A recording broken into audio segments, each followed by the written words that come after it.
Luke 8. May God bless the reading of His Word. Soon afterwards he went through cities and villages, preaching and bringing the good news of God's kingdom. With him were his 12 disciples, and certain women who had been healed of evil spirits and illnesses. Mary, who was called Magdalene, from whom 7 demons had gone out, and Joanna, the wife of Chusus, Herod's servant, Susanna, and many others, who provided for them from their possessions. When a large crowd came together, and people from every city were coming to him, he told them a parable. The farmer went out to sow his seed. As he sowed, some fell along the road, and it was trampled underfoot, and the birds of the sky devoured it.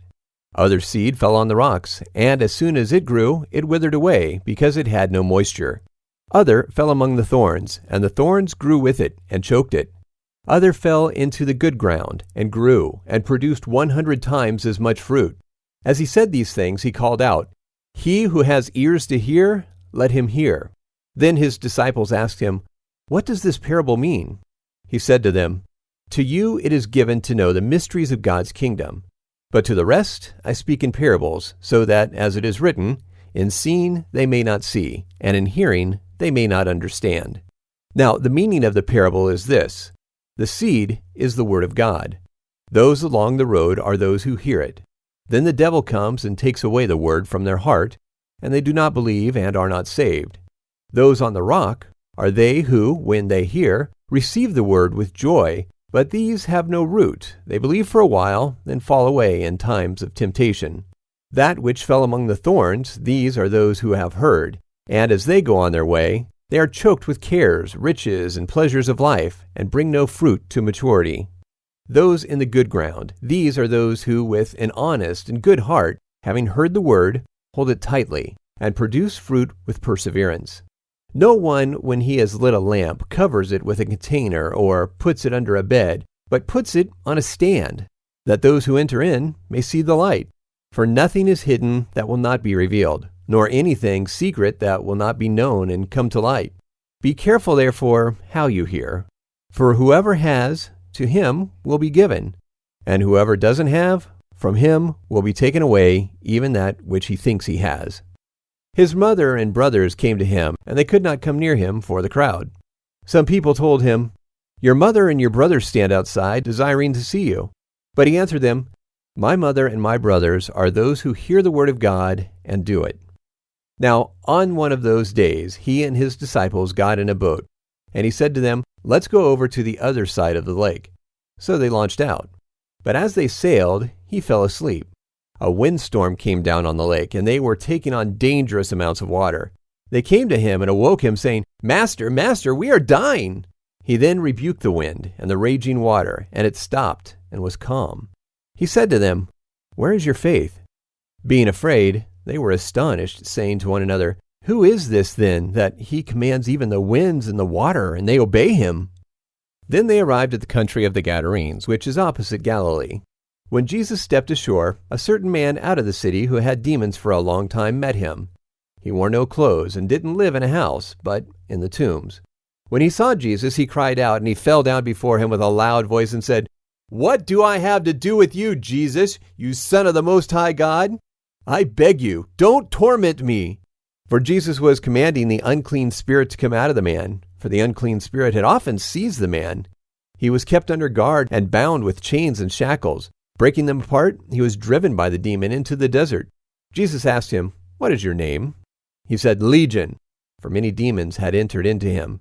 They begged him that he would not command them to go into the abyss. Now there was there a herd of many pigs feeding on the mountain, and they begged him that he would allow them to enter into those. Then he allowed them. The demons came out of the man and entered into the pigs, and the herd rushed down the steep bank into the lake and were drowned. When those who fed them saw what happened, they fled and told it to the city and in the country.